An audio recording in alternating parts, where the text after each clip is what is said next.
Bab 55. Dengan tergesa-gesa, Warren Bellamy memencet tombol-tombol ponsel, mencoba lagi menghubungi seseorang yang bisa membantu mereka, siapapun itu. Langdon mengamati Bellamy, tapi benaknya tertuju pada Peter, mencoba mencari cara terbaik untuk menemukannya. Pecahkan kode ukiran itu, perintah penculik Peter tadi, dan kau akan mengetahui tempat persembunyian harta karun terbesar umat manusia. Kita pergi bersama-sama, dan melakukan pertukaran. Bellamy menutup telepon, mengernyit. Masih tidak ada jawaban. Inilah yang tidak ku mengerti, ujar Langdon. Seandainya pun, entah bagaimana aku bisa menerima bahwa kebijaksanaan tersembunyi ini ada, dan piramida ini, entah bagaimana menunjukkan lokasi di bawah tanahnya. Apa yang ku cari? Lemari besi bunker. Bellamy duduk diam untuk waktu yang lama. Lalu dengan enggan dia mendesah dan bicara dengan hati-hati. Robert, apa yang kudengar selama bertahun-tahun, piramida itu menuju ke pintu masuk sebuah tangga spiral. Tangga.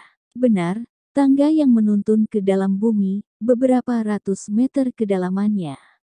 Langdon tidak bisa mempercayai apa yang didengarnya. Ia mencondongkan tubuh lebih dekat. Kudengar bahwa kebijakan kuno itu dikuburkan di dasarnya. Robert Langdon berdiri dan mulai berjalan mondar-mandir. Tangga spiral yang turun beratus-ratus meter ke dalam bumi Washington DC. Dan tak seorang pun pernah melihat tangga itu. Konon jalan masuknya ditutupi batu besar. Langdon mendesah. Gagasan kuburan yang ditutupi batu besar pasti berasal dari penjelasan Alkitab mengenai kuburan Yesus. Hibrida arketipal ini merupakan cikal bakal semuanya. Warren, kau mempercayai adanya tangga mistis rahasia ke dalam bumi ini. Aku belum pernah melihatnya secara pribadi, tapi beberapa kaum mason tua bersumpah mengenai keberadaannya. Saat ini aku sedang mencoba menghubungi salah seorang dari mereka. Langdon terus berjalan mondar-mandir, tidak yakin apa yang harus dikatakan selanjutnya. Robert, kau memberiku tugas yang sulit sehubungan dengan piramida ini. Pandangan Warren Bellamy mengeras di dalam kilau lembut lampu baca. Aku tidak tahu cara memaksa seseorang untuk mempercayai apa yang tidak ingin dia percayai. Akan tetapi, kuharap kau memahami kewajibanmu terhadap Peter Solomon. Ya, aku punya kewajiban untuk menolongnya, pikir Langdon. Aku tidak menginginkanmu untuk mempercayai kekuatan yang bisa diungkapkan oleh piramida ini. Aku juga tidak menginginkanmu untuk mempercayai tangga yang konon menuntun ke sana. Tapi aku ingin kau percaya bahwa kau memiliki kewajiban moral untuk melindungi rahasia ini, apapun itu. Bellamy menunjuk bungkusan kecil berbentuk kubus. Peter mempercayakan batu puncak itu kepadamu karena dia percaya kau akan mematuhi semua keinginannya dan tetap merahasiakannya. Dan kini kau harus berbuat persis seperti itu, seandainya pun itu berarti mengorbankan nyawa Peter. Langdon langsung berhenti dan memutar tubuh. Apa? Bellamy tetap duduk, raut wajahnya menderita, tapi tetap tegas. Itulah yang diinginkannya. Kau harus melupakan Peter. Dia sudah hilang.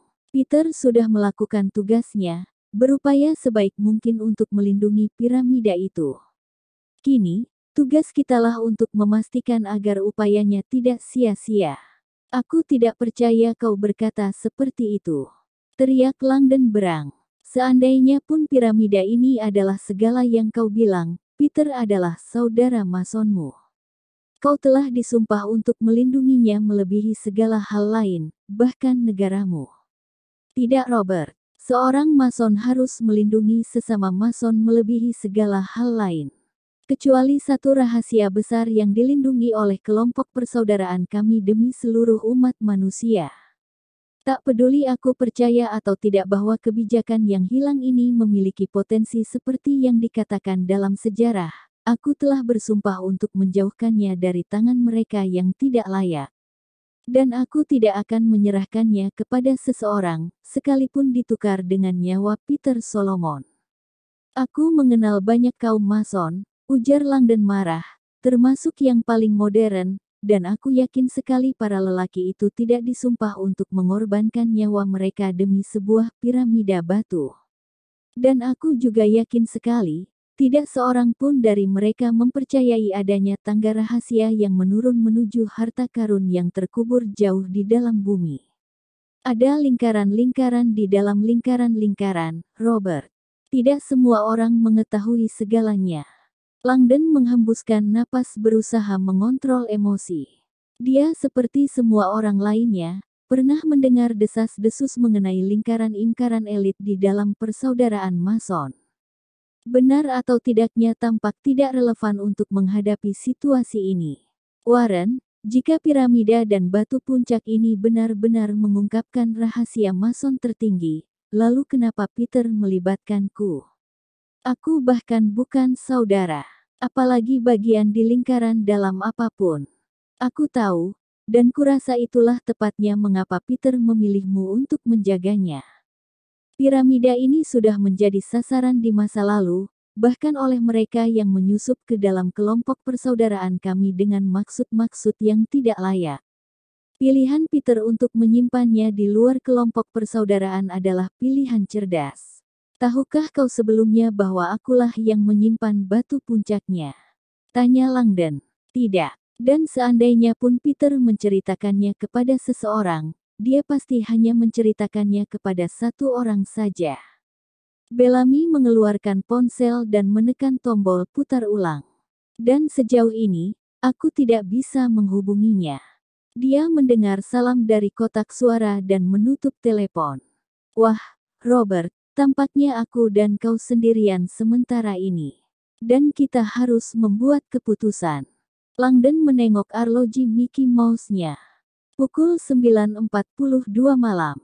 Kim sadar bahwa penculik Peter menungguku untuk memecahkan kode piramida malam ini dan menjelaskannya kepadanya.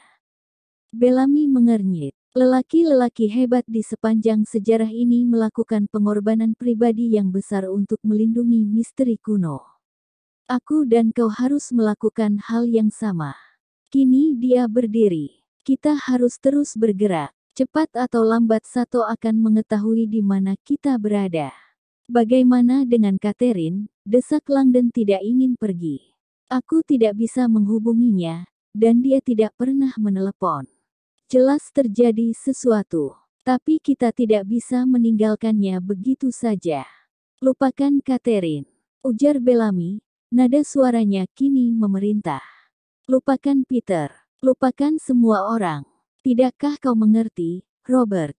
Kau dipercaya dengan kewajiban yang lebih penting daripada kita semua, kau, Peter, Catherine, aku sendiri. Dia menatap Langdon lekat-lekat. Kita perlu menemukan tempat aman untuk menyembunyikan piramida dan batu puncak ini, jauh dari, tiba-tiba kelontang logam keras menggema menuju lorong utama.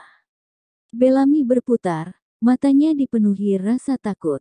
Cepat sekali. Langdon berbalik ke pintu, tampaknya suara itu berasal dari ember logam yang tadi diletakkan Bellamy di atas tangga menghalangi pintu-pintu terowongan. Mereka mengejar kita. Lalu, secara tak terduga, bunyi kelontang itu kembali bergema. Sekali lagi, dan sekali lagi. Lelaki tunawisma di bangku di depan perpustakaan Kongres menggosok-gosok mata dan mengamati adegan aneh yang berlangsung di hadapannya. Sebuah Volvo putih baru saja naik ke trotoar, meluncur melintasi jalan setapak sepi, dan mendadak berhenti di kaki masuk utama perpustakaan. Seorang perempuan menarik berambut gelap melompat keluar, dengan cemas meneliti ke sekeliling, dan ketika melihat lelaki tunawisma itu, dia berkata, "Kau punya ponsel." "Nona, sepatu sebelah kiri pun aku tak punya." Perempuan itu tampaknya juga menyadari hal ini. Dia melesat menaiki tangga menuju pintu-pintu utama perpustakaan. Sesampai di puncak tangga, dia meraih pegangan pintu dan mencoba mati-matian untuk membuka salah satu dari ketiga pintu raksasa itu. "Perpustakaannya tutup, Nona." Tapi perempuan itu tampaknya tidak peduli. Dia meraih salah satu pegangan pintu berat berbentuk cincin itu, menariknya ke belakang, lalu membiarkannya jatuh menghantam pintu dengan bunyi kelontang keras. Lalu dia melakukannya lagi, dan sekali lagi, dan sekali lagi. Pikir lelaki tunawisma itu, dia benar-benar perlu buku. Bab 56. Ketika Catherine Solomon akhirnya melihat pintu-pintu perunggu besar perpustakaan terayun membuka di hadapannya, dia merasa seakan sebuah pintu air emosi meluap terbuka. Semua rasa takut dan kebingungan yang dipendamnya malam ini mengalir keluar. Sosok di ambang pintu perpustakaan adalah Warren Bellamy, teman dan orang kepercayaan kakaknya. Tapi yang paling menggembirakan Catherine adalah lelaki di belakang Bellamy, di dalam bayang-bayang.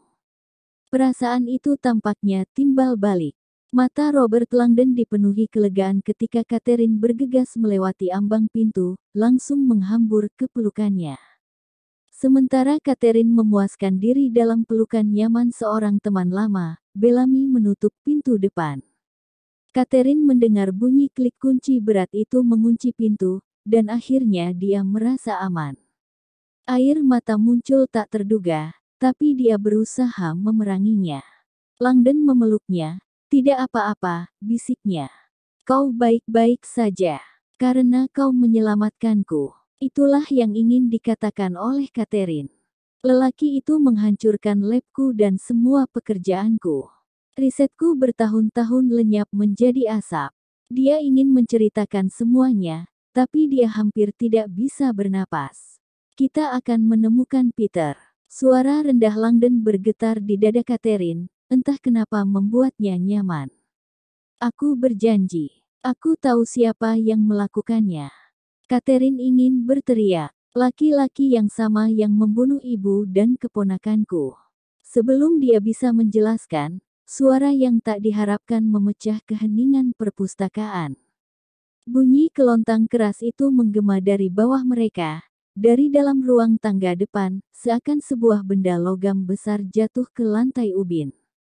Catherine merasakan otot-otot Langdon langsung mengejang. Bellamy melangkah maju, raut wajahnya sangat serius.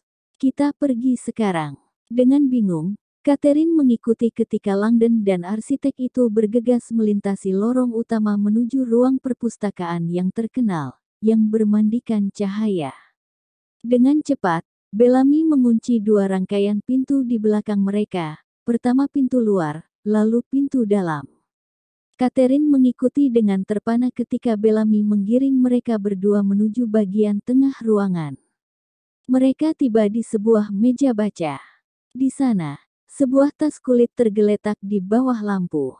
Di samping tas terdapat bungkusan kecil berbentuk kubus, yang lalu diambil oleh Bellamy dan diletakkan di dalam tas. Di samping sebuah, Catherine langsung berhenti bergerak. Sebuah piramida. Walaupun belum pernah melihat piramida batu berukir, dia merasakan seluruh tubuhnya terenyak mengenali. Entah bagaimana, perasaannya memahaminya. Catherine Solomon baru saja berhadapan dengan benda yang telah memporak-porandakan hidupnya. Piramida. Bellamy menutup resleting tas dan menyerahkannya kepada Langdon. Jangan lepaskan dari pandanganmu. Ledakan mendadak mengguncang pintu-pintu luar ruangan, diikuti denting kaca pecah. Ke sini. Bellamy berputar. Kini tampak ketakutan ketika bergegas menggiring mereka menuju meja sirkulasi pusat, 8 meja yang mengelilingi lemari besar berbentuk persegi 8. Dia menuntun mereka ke belakang meja-meja itu, lalu menunjuk lubang pada lemari. Masuk ke sana, desak Langdon. Mereka pasti akan menemukan kita. Percayalah, ujar Bellamy. Itu tidak seperti yang kau pikirkan. Bab 57. Malah melesatkan limusinnya menuju Kalorama Hei. Ledakan di lab Catherine lebih dahsyat daripada yang diperkirakannya, dan dia beruntung bisa lolos tanpa cedera. Untung kekacauan yang terjadi setelah itu memungkinkannya untuk menyelinap keluar tanpa gangguan, menjalankan limusinnya menuju penjaga gerbang yang perhatiannya teralihkan dan sibuk berbicara di telepon. Aku harus meninggalkan jalanan, pikirnya. Seandainya pun Catherine belum menelepon polisi, ledakan itu pasti akan menarik perhatian mereka. Dan seorang lelaki tak berkemeja yang menyetir limusin akan sulit untuk lolos. Setelah persiapan bertahun-tahun, malah hampir bisa percaya kalau malam ini kini sudah tiba. Perjalanan sampai pada momen ini begitu lama dan sulit. Apa yang bertahun-tahun lalu dalam penderitaan, akan berakhir dalam kejayaan. Di malam kesemuanya itu bermula, dia belum bernama malah. Sesungguhnya, di malam kesemuanya itu bermula ia sama sekali belum punya nama. Narapidana 37. Seperti sebaris besar tahanan di penjara Soganlik yang brutal di luar Istanbul. Narapidana 37 berada di sana karena narkoba. Dia sedang berbaring di atas dipannya di dalam sel semen, kelaparan dan kedinginan dalam kegelapan, bertanya-tanya berapa lama dia akan dipenjarakan. Teman satu selnya yang baru, mereka baru saja berjumpa 24 jam yang lalu, sedang tidur di atas dipan di atasnya. Pengurus penjara, seorang pecandu alkohol gemuk yang membenci pekerjaannya dan melampiaskannya kepada para narapidana, baru saja mematikan semua lampu untuk malam itu. Hampir pukul 10 ketika narapidana 37 mendengar percakapan yang menembus masuk lewat lorong ventilasi. Suara pertama jelas tak mungkin keliru, aksen nyaring tidak ramah petugas penjara, yang jelas tidak suka dibangunkan oleh seorang pengunjung di larut malam. Ya, Anda datang dari jauh, katanya, tapi pengunjung hanya diperbolehkan di bulan pertama. Peraturan pemerintah. Tidak ada perkecualian. Suara yang menjawab terdengar lembut dan halus, penuh rasa sakit. Apakah putra saya aman? Dia pecandu narkoba. Dia diperlakukan dengan baik. Cukup baik, jawab pengurus penjara. Ini bukan hotel. Muncul keheningan yang menyakitkan. Anda sadar kalau teman-teman luar negeri Amerika Serikat akan meminta ekstradisi? Ya, mereka selalu melakukannya. Akan dikabulkan, walaupun administrasinya mungkin perlu beberapa minggu, atau mungkin bulan, tergantung. Tergantung apa? Ujar pengurus penjara, kami kekurangan orang. Dia diam-diam. Tentu saja pihak-pihak yang berkepentingan, seperti Anda, terkadang memberikan sumbangan kepada staf penjara untuk membantu kami mendesakkan segala sesuatunya agar lebih cepat.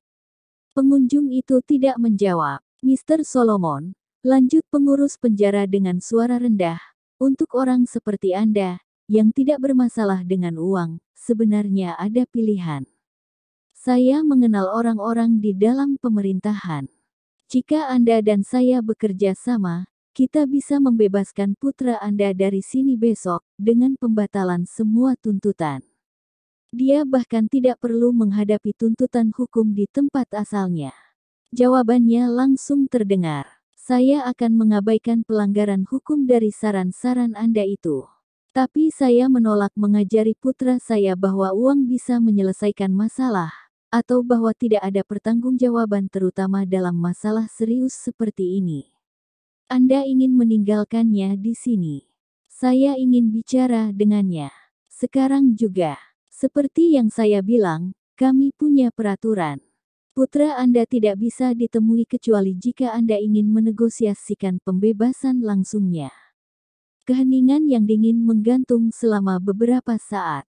Departemen Luar Negeri akan menghubungi Anda untuk keamanan Zakari. Saya mengharapkannya berada di pesawat untuk pulang dalam waktu 1 minggu. Selamat malam. Pintu dibanting narapidana 37 tidak bisa mempercayai pendengarannya. Ayah seperti apa yang meninggalkan putranya di lubang neraka untuk memberinya pelajaran? Peter Solomon bahkan menolak tawaran untuk membersihkan catatan kriminal Zakari. Larut malam itu, ketika berbaring terjaga di atas dipan, narapidana 37 menyadari bagaimana dia bisa membebaskan diri. Jika uang adalah satu-satunya hal yang memisahkan seorang tahanan dari kebebasan, maka narapidana 37 bisa dikatakan bebas. Peter Solomon mungkin tidak ingin berpisah dengan uang. Tapi, seperti yang diketahui oleh siapa saja yang membaca tabloid putranya, Zakari, juga punya banyak uang. Keesokan harinya narapidana 37 bicara secara privat dengan pengurus penjara, menyarankan sebuah rencana-rencana hebat dan berani yang akan memberi mereka berdua segala yang mereka inginkan. Zakari Solomon harus mati agar rencana ini berhasil, jelas narapidana 37. Tapi kita berdua bisa langsung menghilang. Kau bisa pensiun di Kepulauan Yunani. Kau tidak akan pernah melihat tempat ini lagi. Setelah berdiskusi beberapa saat, kedua lelaki itu saling berjabat tangan. Zakari Solomon akan segera mati, pikir narapidana 37, seraya tersenyum memikirkan betapa mudahnya hal itu. 2 hari kemudian, barulah Departemen Luar Negeri menghubungi keluarga Solomon dengan berita mengerikan. Foto-foto perwira memperlihatkan mayat putra mereka yang dihajar secara brutal, berbaring meringkuk dan tak bernyawa di lantai penjara.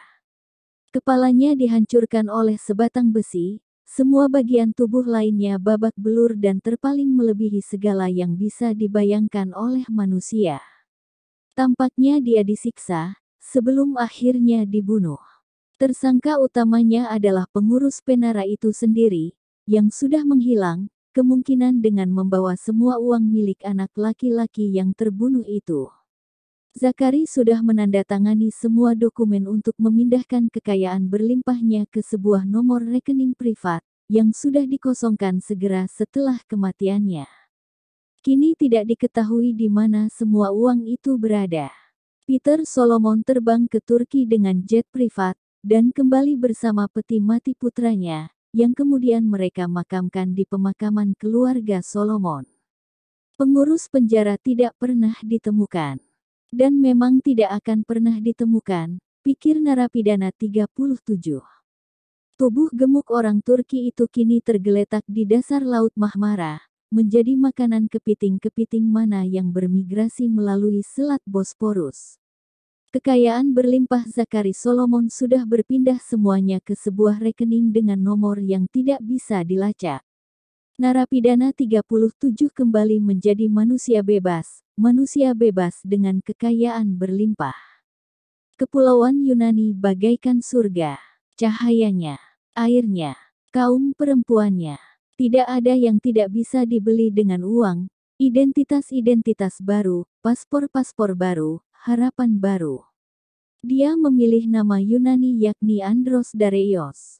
Andros yang berarti pejuang dan Dareios berarti kaya. Malam-malam kelam di penjara menghantuinya, dan Andros bersumpah tidak akan pernah kembali. Dia mencukur abis rambut acak-acakannya dan menjauhi dunia narkoba sepenuhnya. Dia memulai kehidupan baru, mengeksplorasi kenikmatan-kenikmatan sensual yang belum pernah dibayangkan. Ketenangan berlayar sendirian di Laut Aegean sebiru tinta menjadi kenikmatan heroinnya yang baru. Sensualitas menyesapi souvlakia yakni sate domba Yunani, lembab langsung dari tusukannya menjadi ekstasinya, dan kegairahan dari olahraga cliff diving dalam sungai-sungai di Mykonos yang penuh buih menjadi kokain barunya. Aku lahir kembali. Andros membeli villa luas di Pulau Sros dan tinggal di Bela Gente yang artinya kaum jelita di kota eksklusif Posidonia. Dunia baru ini punya komunitas yang terdiri atas kekayaan, tapi juga kebudayaan dan kesempurnaan fisik. Para tetangganya sangat membanggakan tubuh dan benak mereka, dan kebiasaan itu menular. Mendadak pendatang baru itu mendapati dirinya berolahraga lari di pantai, mencoklatkan tubuh pucatnya, dan membaca buku-buku. Andros membaca Odyssey karya Homer, terpesona oleh gambaran kaum lelaki perkasa berkulit perunggu bertempur di pulau-pulau ini. Keesokan harinya, dia mulai mengangkat beban, dan melihat betapa cepat dada dan lengannya berubah kekar.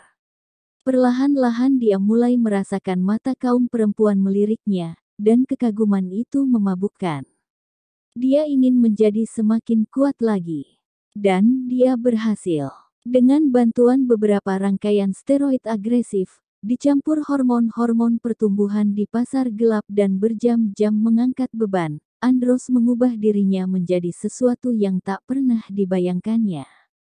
Spesimen lelaki sempurna.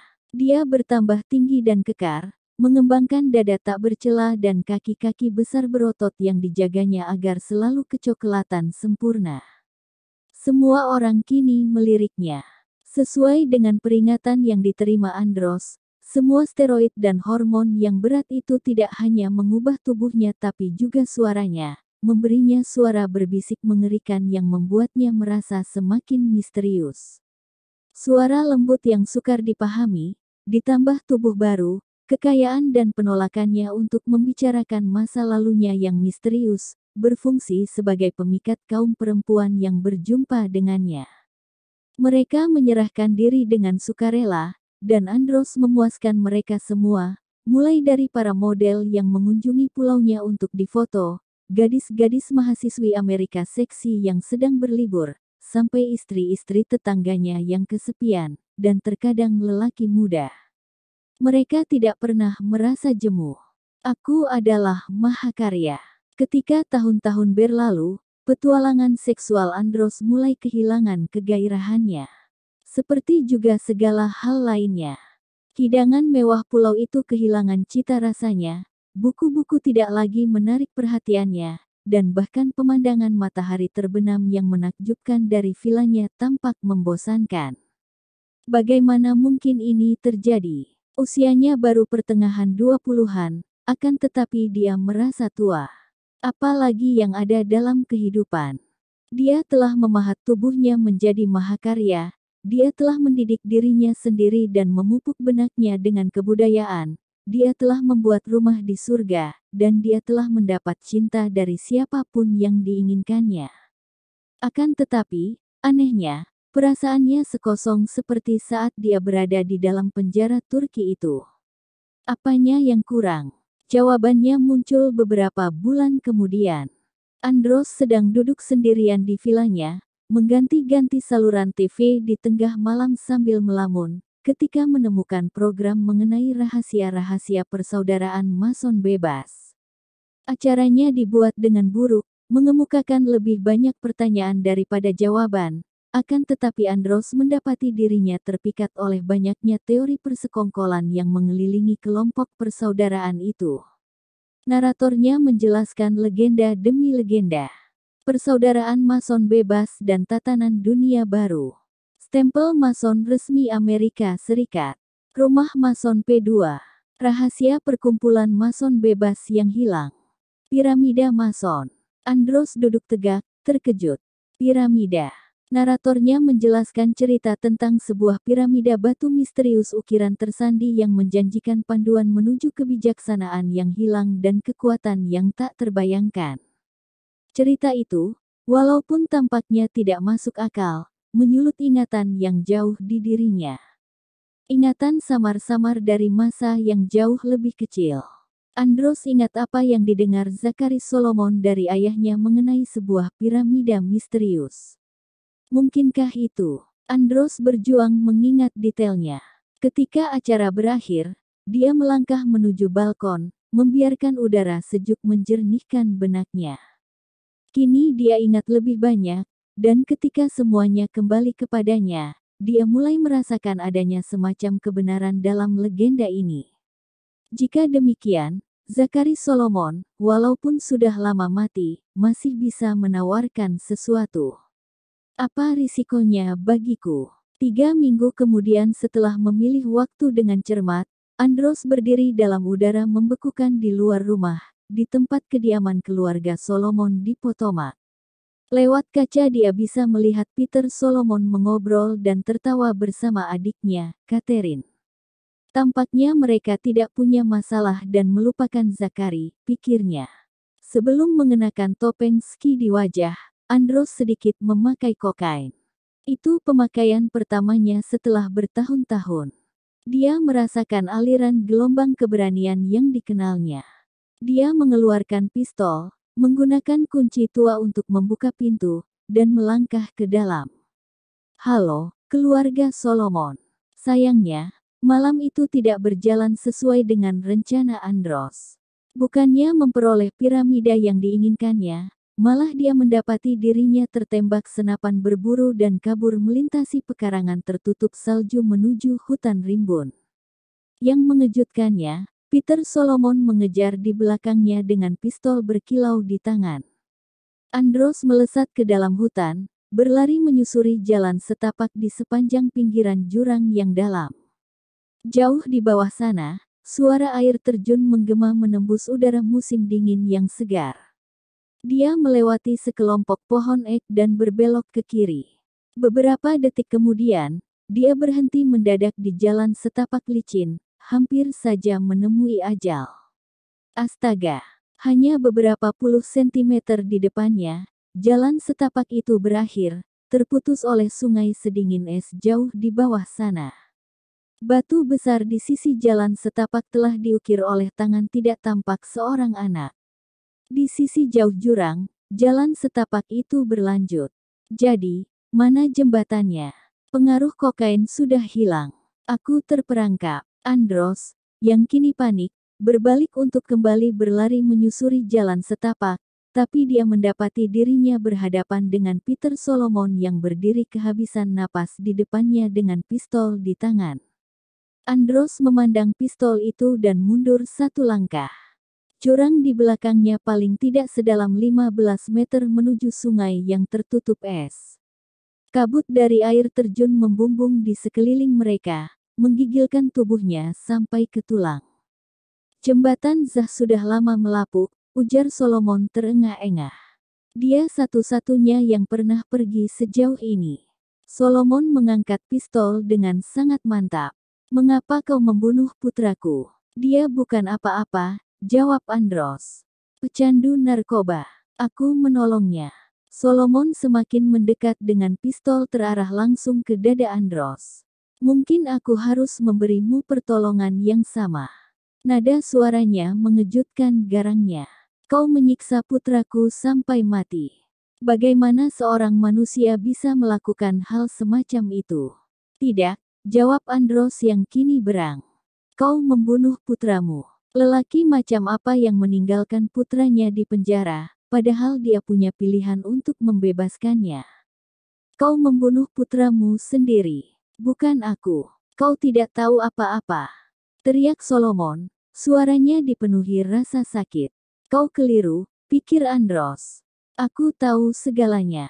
Peter Solomon semakin mendekat, kini hanya berjarak 5 meter dengan pistol teracung. Dada Andros serasa terbakar, dan dia bisa tahu kalau dirinya terluka parah. Kehangatan itu mengalir ke perut. Dia menengok ke belakang melihat jurang itu. Mustahil. Dia menoleh kembali kepada Solomon. Aku tahu lebih banyak tentangmu daripada yang kau pikirkan, bisiknya. Aku tahu kau bukan jenis lelaki yang bisa membunuh dengan darah dingin. Solomon melangkah lebih dekat, mengarahkan pistol dengan tepat. Kuperingatkan kau, ujar Andros, jika kau menarik pelatuk aku akan menghantuimu selamanya. Kau sudah melakukannya. Dan dengan perkataan Solomon menembak. Ketika memacu limusin hitamnya kembali ke Kalorama, hei orang yang kini menyebut dirinya sendiri sebagai malah merenungkan kejadian-kejadian ajaib yang menyelamatkannya dari kematian yang pasti di atas jurang sedingin es. Dia telah diubah untuk selamanya. Tembakan itu hanya menggema sejenak, tetapi efeknya bergaung selama berdekade-dekade. Tubuhnya yang tadinya kecoklatan dan sempurna, kini dinodai bekas-bekas luka akibat malam itu, bekas-bekas luka yang disembunyikannya di balik simbol-simbol identitas barunya yang ditatokan. Aku malah, ini memang takdirku. Dia sudah berjalan melintasi api, sudah diubah menjadi abu, lalu muncul kembali, diubah sekali lagi. Malam ini akan menjadi langkah terakhir dalam perjalanannya yang panjang dan luar biasa. Bab 58. Peledak yang diberi nama Ki-4 telah dikembangkan secara spesifik oleh pasukan khusus untuk membuka pintu-pintu kunci dengan kerusakan kolateral minim. Peledak yang sebagian besarnya terdiri atas siklotrimetfenatrinitran DNA dengan diplasticizer itu pada dasarnya adalah sepotong C4, yang digulung menjadi lembaran-lembaran setipis kertas untuk disisipkan ke dalam lubang-lubang pintu. Dalam kasus ruang baca perpustakaan, peledak itu bekerja dengan sempurna. Pemimpin operasi agen Turner Simpkins melangkah melewati puing-puing pintu dan meneliti ruangan berbentuk persegi 8 besar itu untuk mencari tanda-tanda gerakan. Tidak ada apa-apa. Matikan semua lampu, perintah Simpkins. Agen kedua menemukan panel di dinding, mematikan tombol-tombol, dan mengubah ruangan menjadi gelap gulita. Secara serempak tangan keempat lelaki itu menjangkau ke atas kepala mereka, menurunkan alat night vision, menyesuaikan kacamata besar itu di atas mata mereka. Mereka berdiri tak bergerak, meneliti ruang baca yang kini tampil dalam warna-warna hijau berpendar di balik kacamata mereka. Adegannya tetap tak berubah. Tak seorang pun berlari dalam kegelapan. Buronan-buronan itu mungkin tak bersenjata, akan tetapi tim lapangan memasuki ruangan dengan senjata teracung. Dalam kegelapan, senjata api mereka memproyeksikan 4 sorot cahaya laser yang mengancam. Lelaki-lelaki itu menyapukan sorot cahaya ke segala arah, melintasi lantai, ke dinding-dinding yang jauh, ke dalam balkon, menembus kegelapan. Melihat senjata yang melengkapi laser pembidik dalam ruangan gelap saja sering sudah cukup untuk membuat musuh langsung menyerah. Tampaknya malam ini masih tidak ada gerakan. Agen Simpkins mengangkat sebelah tangan, mengisyaratkan timnya untuk memasuki ruangan. Diam-diam keempat lelaki itu menyebar. Simpkins bergerak dengan hati-hati menuju lorong tengah, tangannya menjangkau ke atas kepala dan menyalakan tombol pada kacamata besarnya, mengaktifkan peralatan terbaru dalam persenjataan CIA.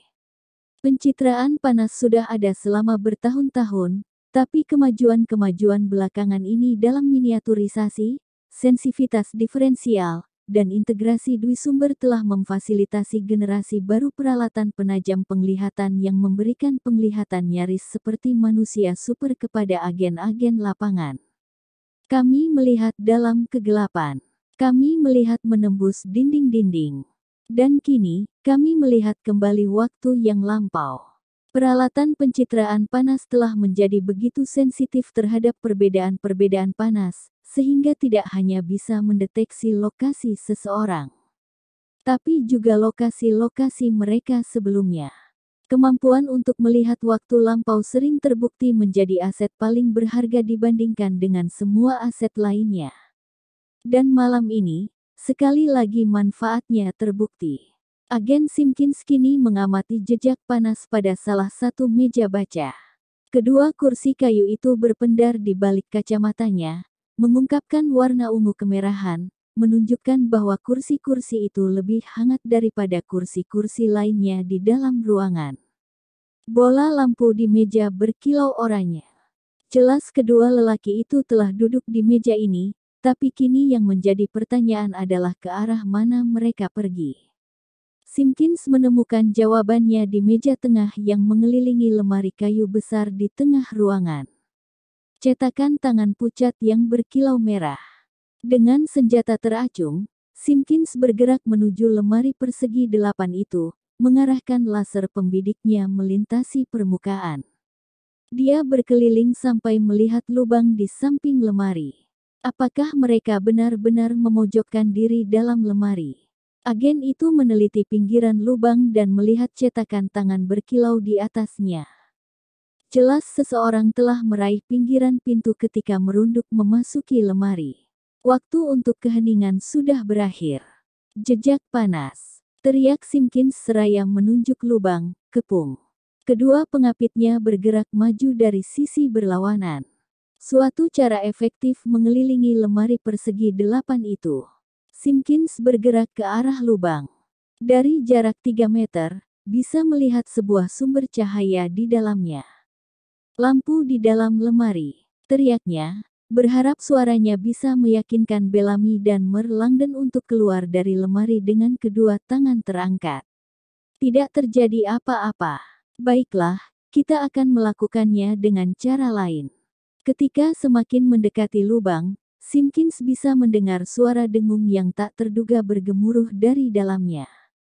Kedengarannya seperti mesin. Dia berhenti, mencoba membayangkan apa yang kemungkinan menciptakan suara seperti itu di dalam ruangan sekecil itu. Dia beringsut lebih mendekat, dan kini mendengar suara-suara di tengah dengung mesin. Lalu, persis ketika dia tiba di lubang, lampu-lampu di dalamnya padam.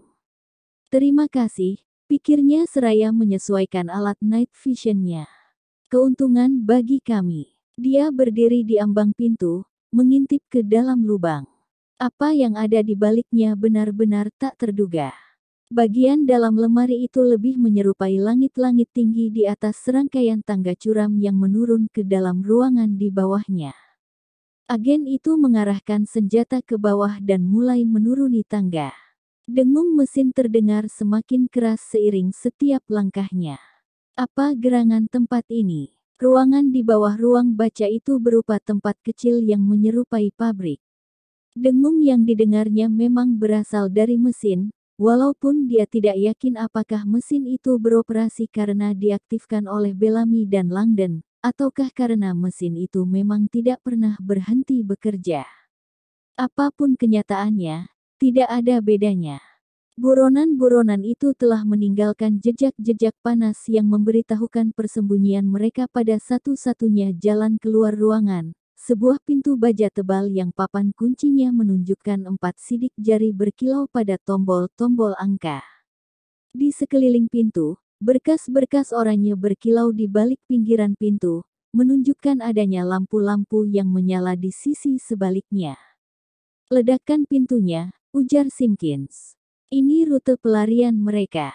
Perlu 8 detik untuk menyisipkan dan meledakkan lembar Q4.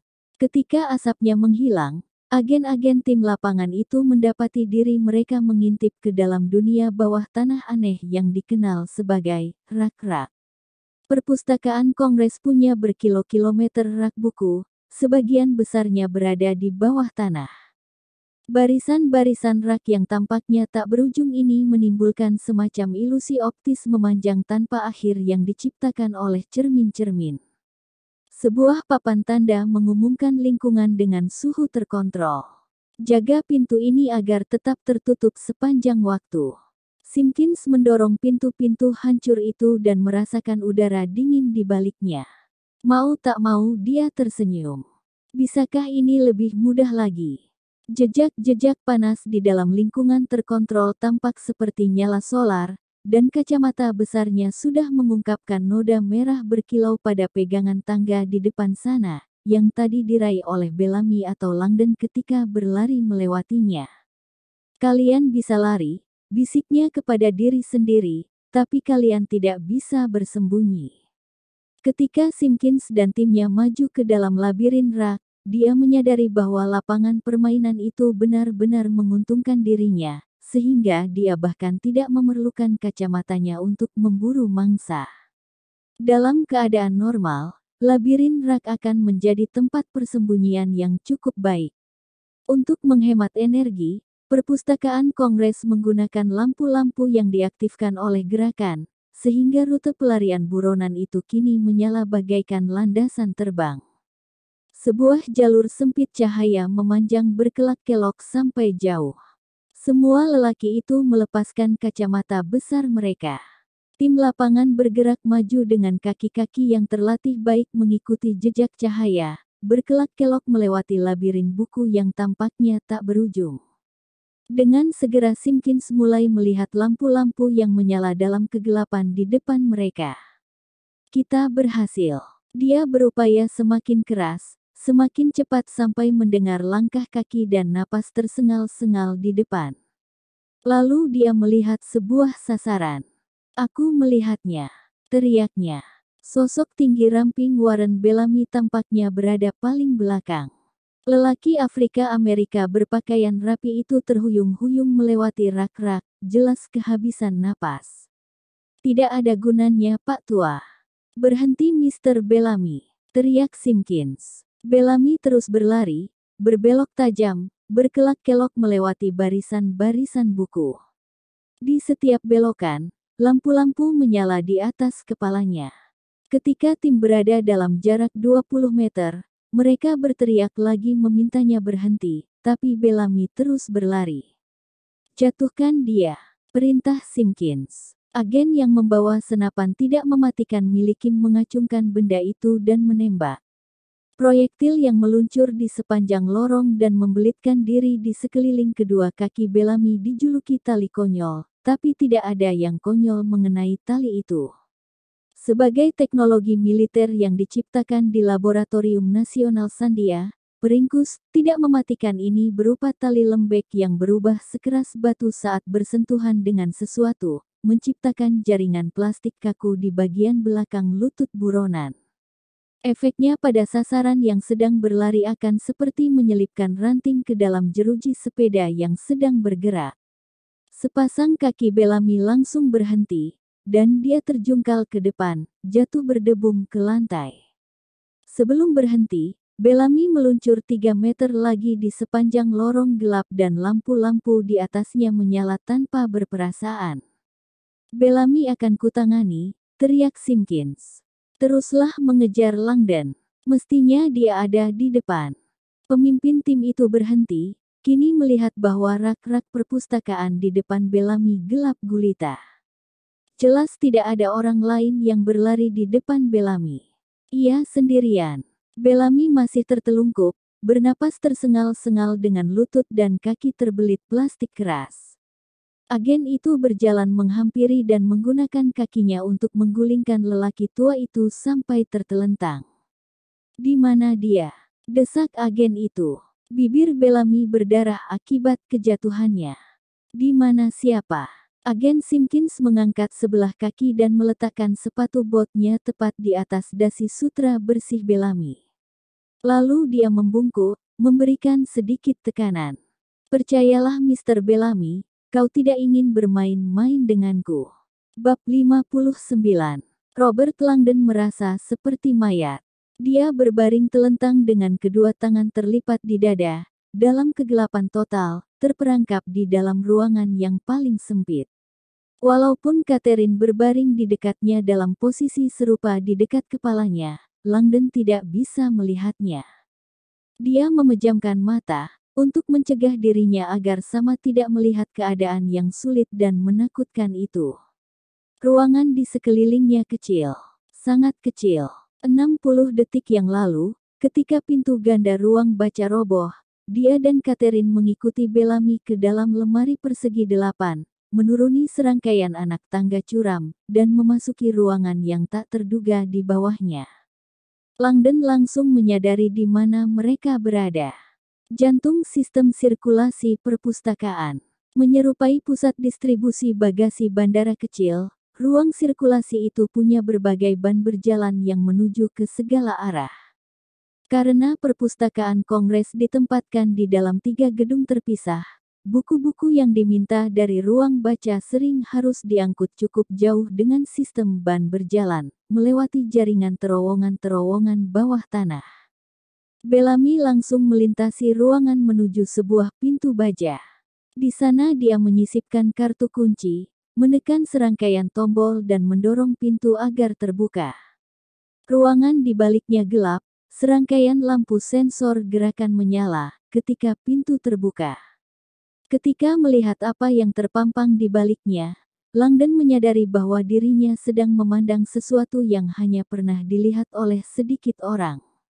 Rak-rak perpustakaan Kongres. Dia merasa yakin dengan rencana Bellamy. Tempat apa yang lebih baik dari labirin raksasa? Tapi Bellamy tidak menuntun mereka ke rak-rak. Dia malah mengganjal pintu dengan buku agar tetap terbuka, lalu berbalik menghadap mereka. Aku berharap bisa menjelaskan lebih banyak kepada kalian, tapi kita tidak punya waktu. Dia memberi Langdon kartu kuncinya.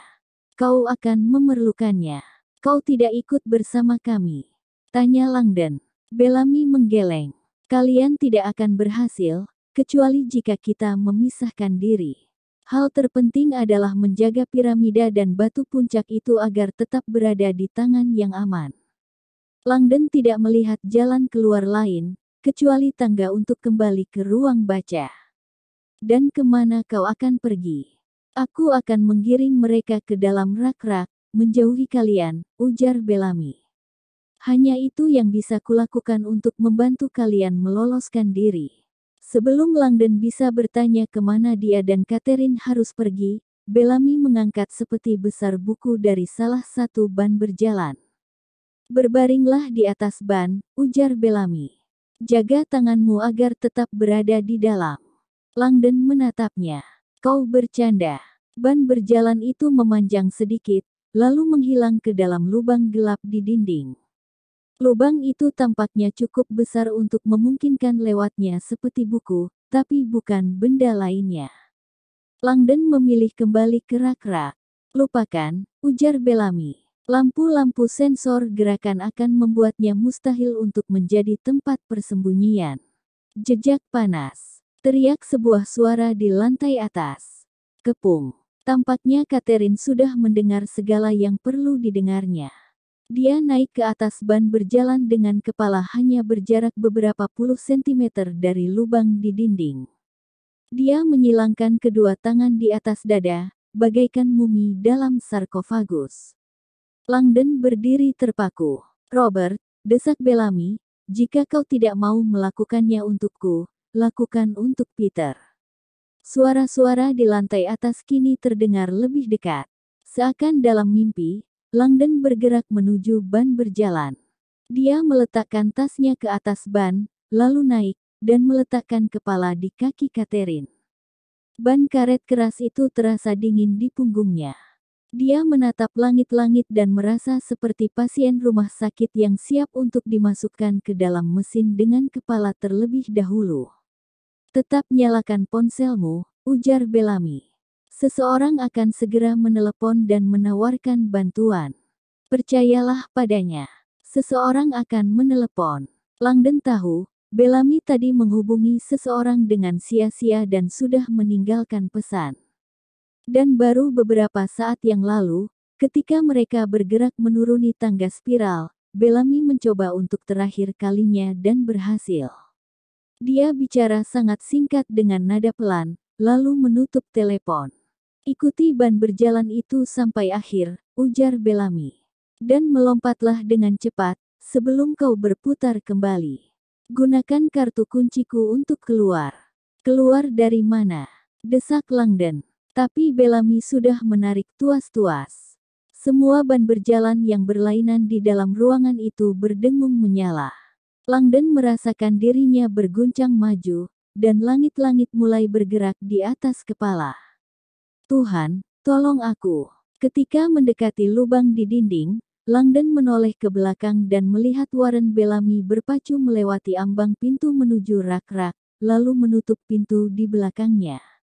Sedetik kemudian, Langdon menyelinap ke dalam kegelapan, ditelan oleh perpustakaan, persis ketika titik laser merah berkilau menari-nari menuruni tangga.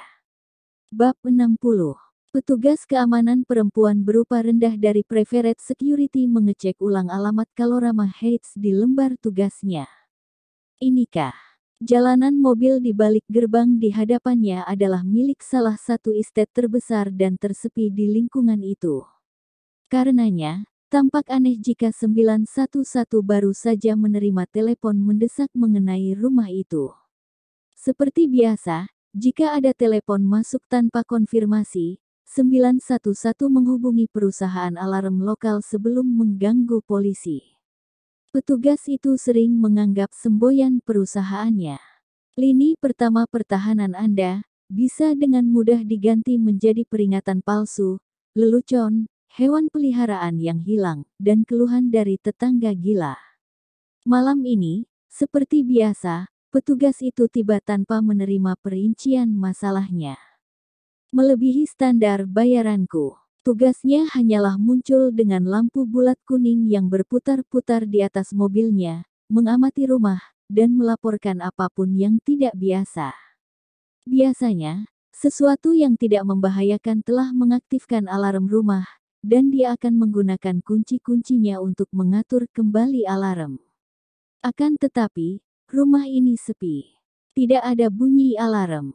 Dari jalanan semuanya tampak gelap dan damai. Petugas itu memencet interkom pada gerbang, tapi tidak mendapat jawaban. Dia mengetikkan kode untuk membuka gerbang, lalu menyetir memasuki jalanan mobil. Dengan membiarkan mesin menyala dan lampu bulatnya berputar-putar, dia berjalan menuju pintu depan dan memencet bel. Tidak ada jawaban.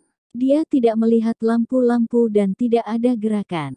Dengan enggan, dia mengikuti prosedur, menyalakan senter dan memulai perjalanan berkeliling rumah untuk mengecek pintu-pintu dan jendela-jendela, mencari tanda-tanda pembobolan.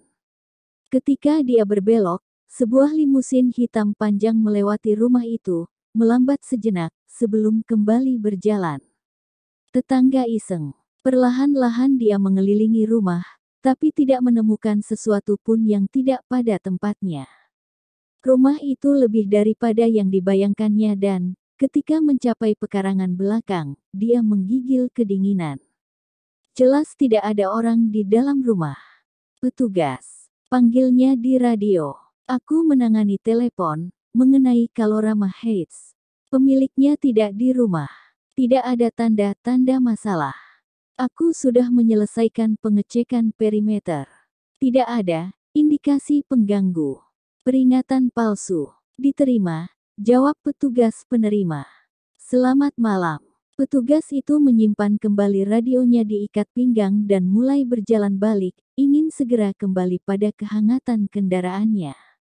Akan tetapi, ketika sedang berjalan, dia melihat sesuatu yang tadi terlewatkan olehnya. Sebintik cahaya kebiruan muncul di belakang rumah. Dengan bingung, dia berjalan mendekat, dan kini melihat sumbernya sebuah jendela kecil rendah, tampaknya menuju ruang bawah tanah rumah.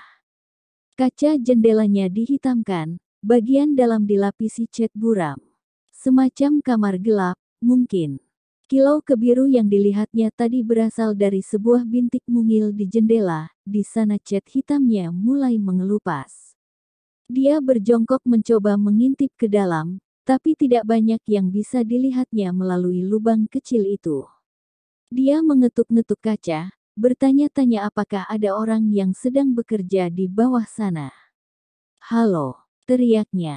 Tidak ada jawaban. Tapi ketika dia mengetuk jendela, serpihan cat mendadak terlepas dan jatuh, memberinya pemandangan yang lebih menyeluruh. Dia membungkuk, nyaris menekankan wajah pada jendela ketika meneliti ruang bawah tanah itu. Mendadak dia berharap tidak melakukannya. Ya Tuhan!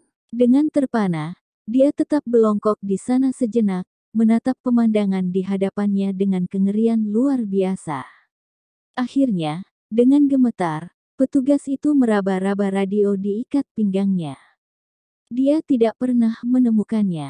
Sepasang gigi garpu taser yang mendesis menghunjam ke bagian belakang lehernya, dan rasa sakit luar biasa menjalari sekujur tubuhnya. Otot-ototnya mengejang, dan dia roboh ke depan, bahkan tidak mampu memejamkan mata sebelum wajahnya menghantam tanah dingin. Bab 61. Malam ini bukan untuk pertama kalinya mata Warren Bellamy ditutup. Seperti semua saudara mason lainnya, dia mengenakan penutup mata ritual dalam pendakiannya ke eselon-eselon atas persaudaraan mason. Akan tetapi, peristiwa itu berlangsung di antara teman-teman terpercaya. Malam ini lain. Lelaki-lelaki bertangan kasar itu mengikatnya, menyelubungi kepalanya dengan kain dan kini menggiringnya melewati rak-rak perpustakaan. Agen-agen itu mengancam Bellamy secara fisik dan mendesak ingin mengetahui keberadaan Robert Langdon. Bellamy yang tahu bahwa tubuh rentanya tidak akan mampu menahan beban hukuman, dengan cepat berbohong. "Langdon tak pernah pergi ke bawah sini bersamaku," katanya seraya bernapas terengah-engah. "Kuminta dia naik ke balkon dan bersembunyi di balik patung Musa, tapi aku tak tahu di mana dia sekarang." Cerita itu tampaknya meyakinkan, karena dua dari agen-agen itu lari mengejar. Kini kedua agen yang tersisa menggiringnya dalam keheningan melewati rak-rak. Satu-satunya penghiburan Bellamy adalah dia tahu bahwa Langdon dan Catherine sedang membawa piramida itu ke tempat aman. Dengan segera Langdon akan dihubungi oleh seorang lelaki yang bisa menawarkan perlindungan. Percayalah kepadanya. Lelaki yang ditelepon Bellamy itu tahu banyak mengenai piramida Mason dan rahasia yang disembunyikannya, lokasi tangga spiral tersembunyi yang menuju ke dalam bumi, tempat persembunyian kebijakan kuno luar biasa yang telah lama sekali terkubur. Bellamy akhirnya bisa menghubungi lelaki itu ketika mereka kabur dari ruang baca, dan dia merasa yakin pesannya akan dipahami dengan sempurna. Kini, ketika bergerak dalam kegelapan total, Bellamy membayangkan piramida batu dan batu puncak di dalam tas Langdon. Sudah lama sekali semenjak kedua bagian itu berada di dalam ruangan yang sama. Bellamy tidak pernah melupakan malam menyakitkan itu. Yang pertama dari banyak malam menyakitkan bagi Peter. Ulang tahun ke-18 Zachary. Walaupun pemberontak, Zachary adalah seorang Solomon, yang berarti malam itu, sesuai tradisi keluarga, dia akan menerima warisan. Bellamy adalah salah seorang sahabat terbaik Peter dan saudara Mason terpercaya. Karena itulah, dia diminta hadir sebagai saksi. Tapi dia bukan hanya diminta untuk menyaksikan perpindahan uang. Sesuatu yang jauh lebih penting daripada uang sedang dipertaruhkan malam itu. Bellamy tiba lebih awal dan menunggu, sesuai permintaan, di ruang kerja privat Peter. Ruangan tua indah itu beraroma kayu, perapian, dan seduhan daun teh. Warren duduk ketika Peter menuntun putranya, Zachary, ke dalam ruangan. Ketika anak laki-laki kerempeng 18 tahun itu melihat Bellamy, dia megernyit. "Apa yang kau lakukan di sini?" "Menjadi saksi," jawab Bellamy.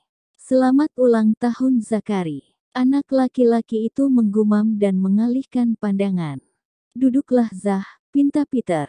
Zachary duduk di kursi terpisah yang menghadap meja kayu besar ayahnya. Peter menutup pintu ruang kerja. Bellamy duduk di salah satu kursi di samping meja. Solomon berkata kepada Zachary dengan nada serius, "Kau tahu mengapa kau berada di sini?" "Kurasa begitu," jawab Zachary. Peter mendesah panjang.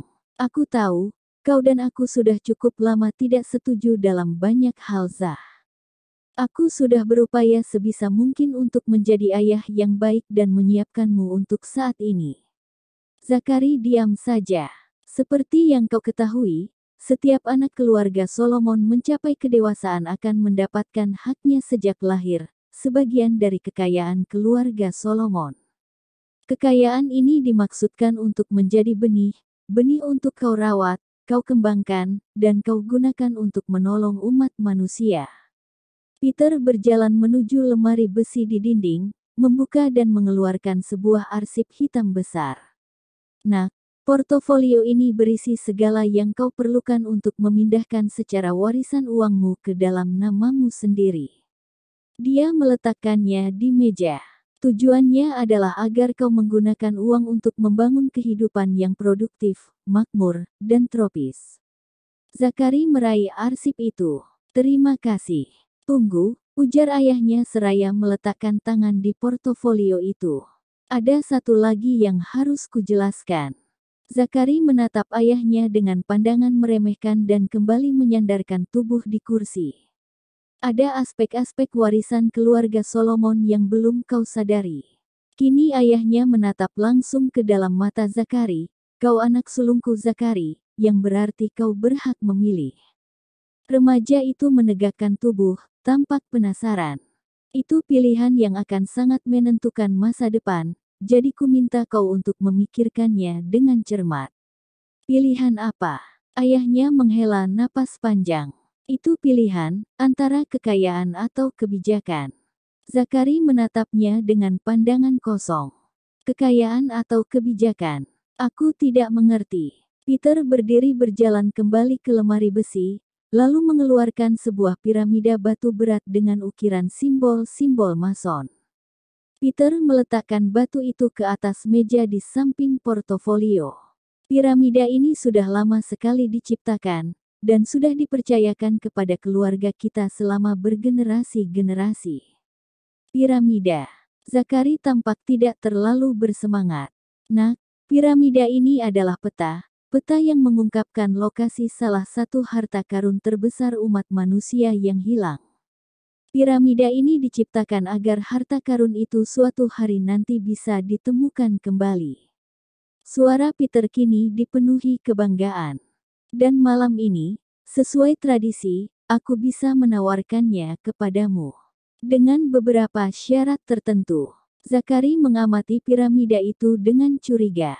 Apa harta syaratnya? Bellamy bisa merasakan kalau pertanyaan kasar ini bukanlah yang diharapkan Peter. Tetapi, Peter tetap bersikap tenang.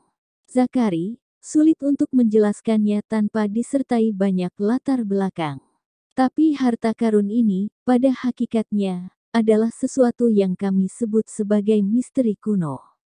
Zakari tertawa, tampaknya mengira ayahnya bergurau. Bellamy kini bisa melihat meningkatnya kesedihan di mata Peter.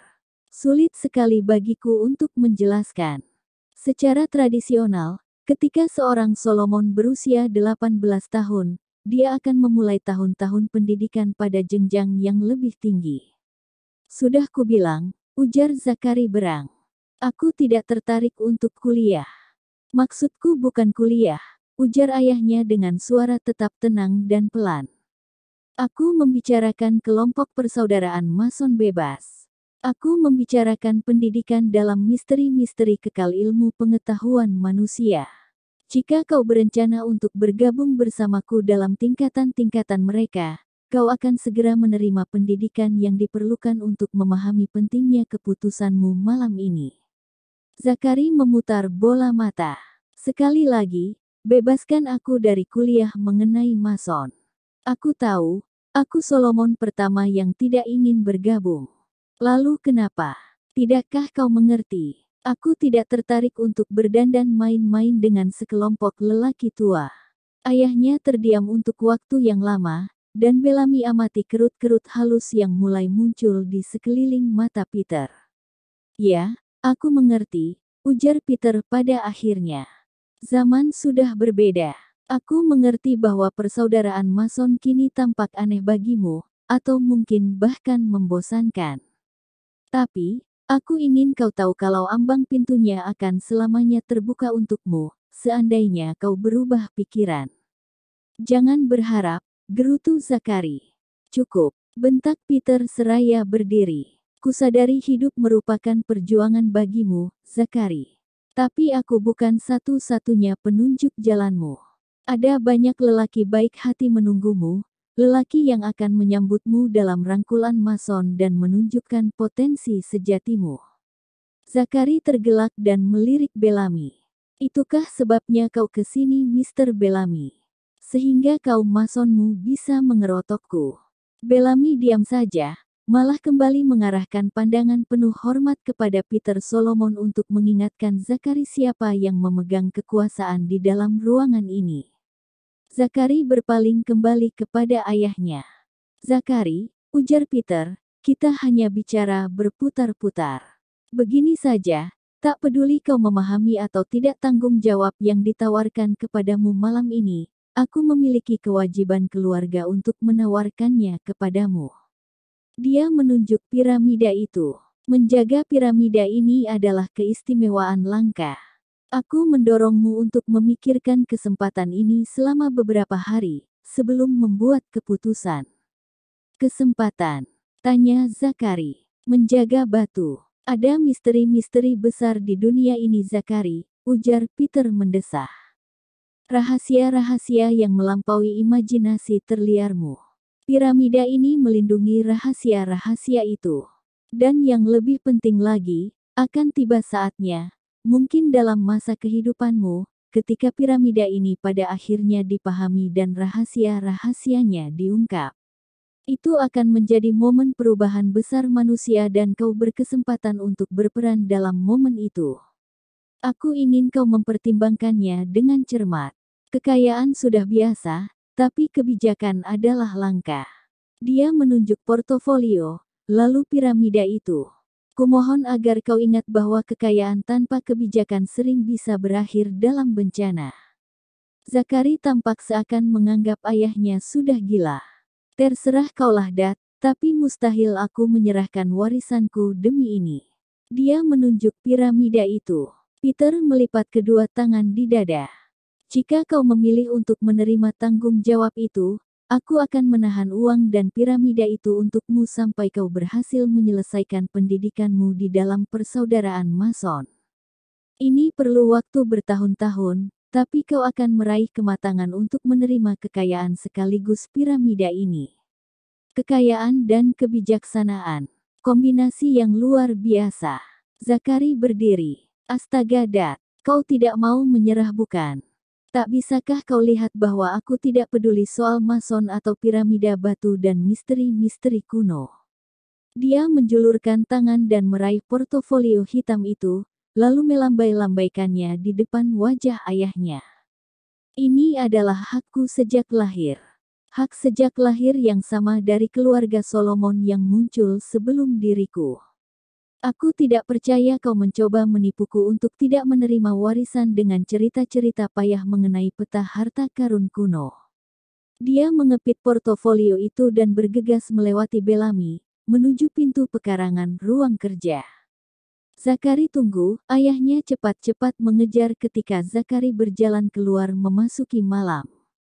Apapun yang kau lakukan, kau tidak pernah boleh membicarakan piramida yang kau lihat tadi. Suara Peter Solomon pecah.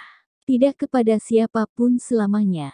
Tapi Zakari mengabaikannya, menghilang ke dalam malam.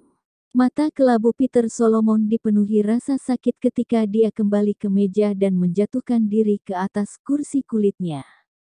Setelah keheningan panjang, dia mendongak memandang Bellamy dan memaksakan senyuman sedih. Segalanya berjalan dengan baik. Bellamy mendesah, ikut merasakan kesakitan Peter. Maaf, bukannya aku bermaksud untuk tidak sensitif, tapi kau mempercayainya. Peter menatap ruangan dengan pandangan hampa. Maksudku, desak Bellamy, untuk tidak mengatakan sesuatu pun mengenai piramida itu. Wajah Peter kosong. Aku benar-benar tidak tahu harus berkata apa, Warren. Aku bahkan tidak yakin apakah aku mengenal anakku. Bellamy bangkit berdiri dan berjalan mondar-mandir perlahan di depan meja besar itu. Peter, kau telah melaksanakan kewajiban keluargamu. Tapi kini, mengingat apa yang baru terjadi, kurasa kita perlu mengambil tindakan pencegahan. Aku harus mengembalikan batu puncak itu kepadamu, sehingga bisa menemukan rumah baru untuknya. Orang lainlah yang menjaganya. Mengapa? Tanya Peter. Jika Zakari bercerita kepada seseorang mengenai piramida itu dan menyebut kehadiranku malam ini, dia sama sekali tidak tahu mengenai batu puncak itu, dan dia terlalu kekanak-kanakan untuk memahami pentingnya piramida ini. Kita tidak memerlukan rumah baru untuk benda ini. Aku akan menyimpan piramida ini di dalam lemari besiku, dan kau akan menyimpan batu puncak itu dimanapun kau menyimpannya. Seperti yang selalu kita lakukan. 6 tahun kemudian, pada hari Natal, ketika keluarga Peter masih memulihkan diri dari kematian Zakari, lelaki bertubuh tinggi besar yang menyatakan telah membunuh Zakari di penjara menyelinap ke dalam kediaman keluarga Solomon. Penyerang itu datang untuk mengambil piramida, tapi yang diambilnya hanyalah nyawa Isabel Solomon. Beberapa hari kemudian, Peter memanggil Bellamy ke kantornya. Dia mengunci pintu dan mengeluarkan piramida itu dari lemari besi, meletakkannya di atas meja di antara mereka. Seharusnya aku mendengarkan perkataanmu. Bellamy tahu, Peter dipenuhi perasaan bersalah dalam hal ini. Itu tak akan mengubah apapun. Peter menghela napas dengan lelah. Kau membawa batu puncak itu. Bellamy mengeluarkan bungkusan kecil berbentuk kubus dari saku.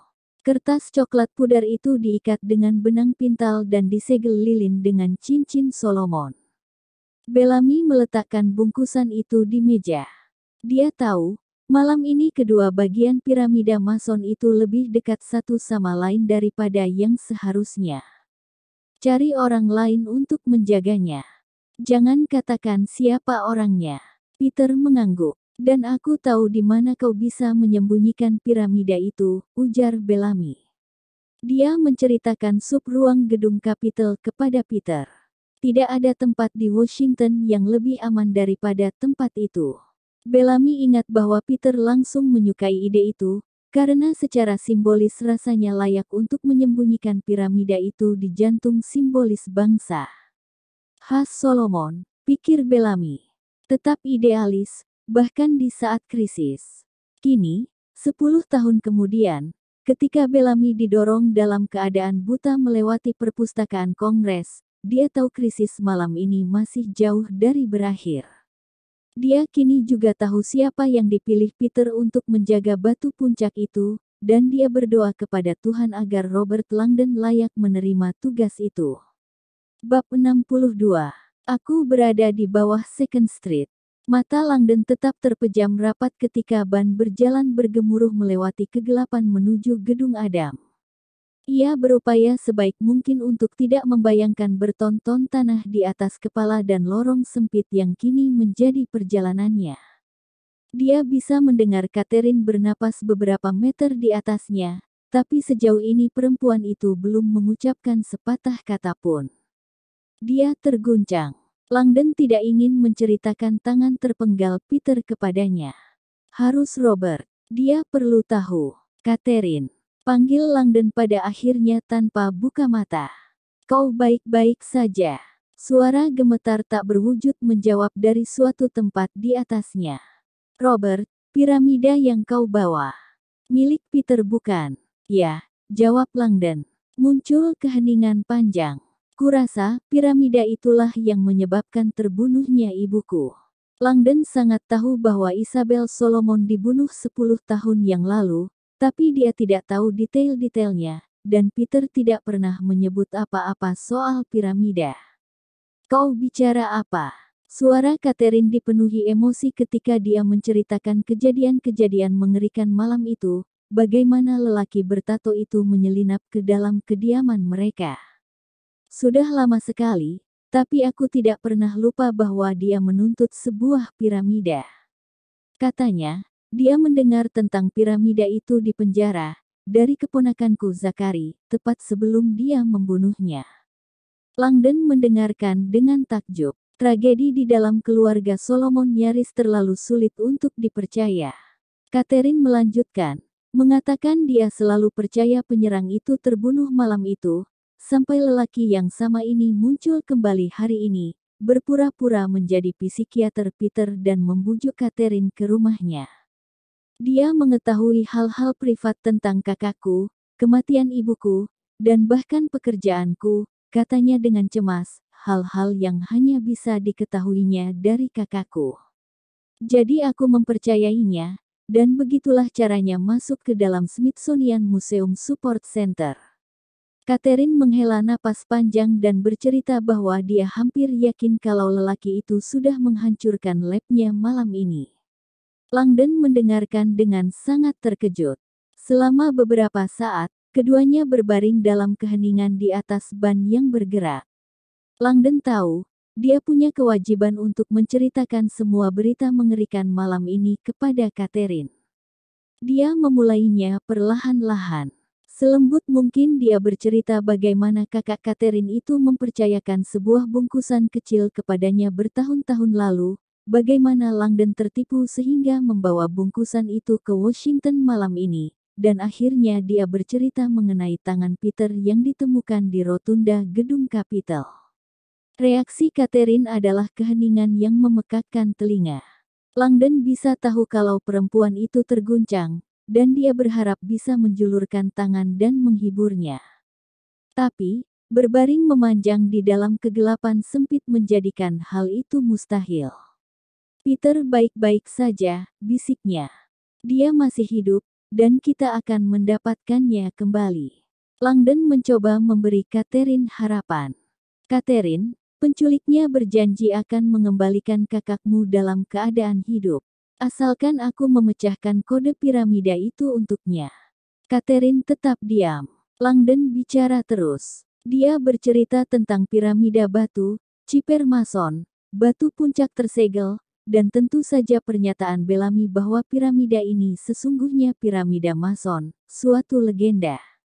Peta yang mengungkapkan tempat persembunyian tangga spiral panjang yang menuju jauh ke dalam bumi, ratusan meter menuju harta karun mistis kuno yang telah lama terkubur di Washington.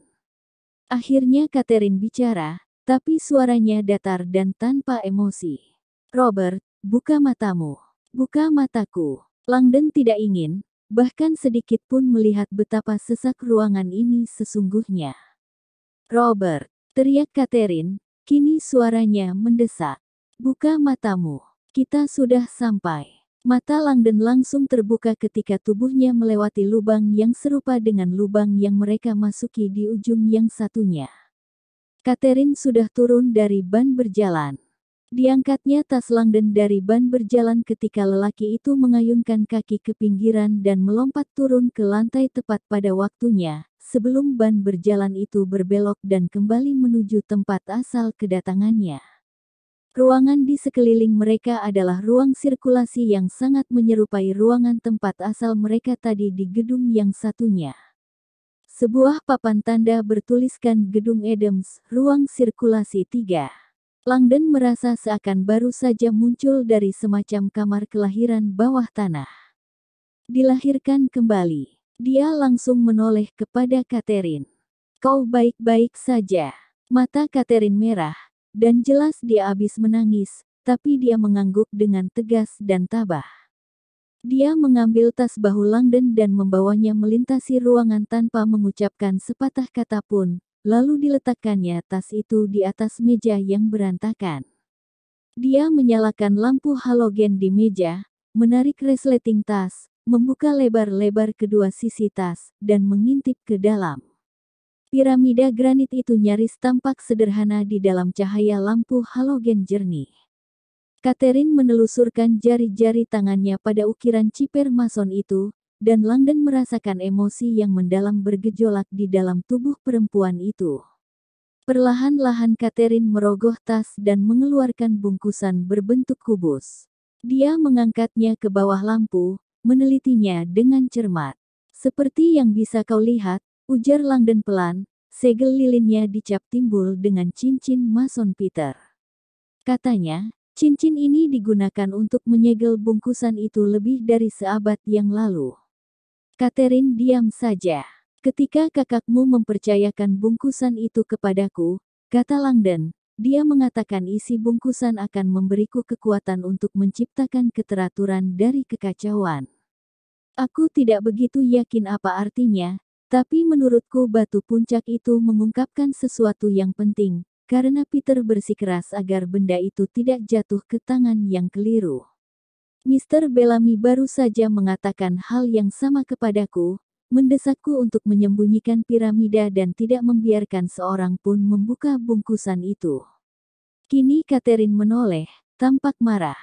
Bellamy memintamu untuk tidak membuka bungkusan ini. Ya, Catherine tampak tidak percaya.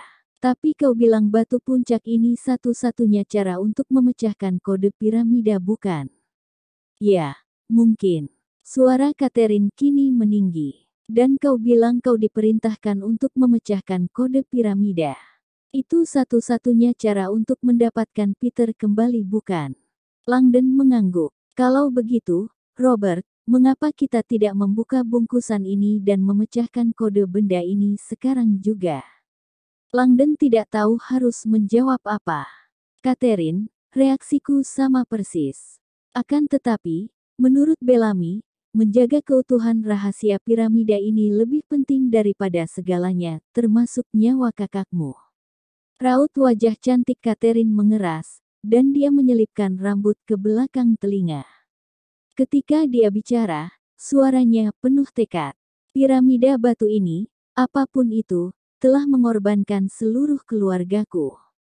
Pertama-tama keponakanku Zachary, ibuku, dan kini kakakku.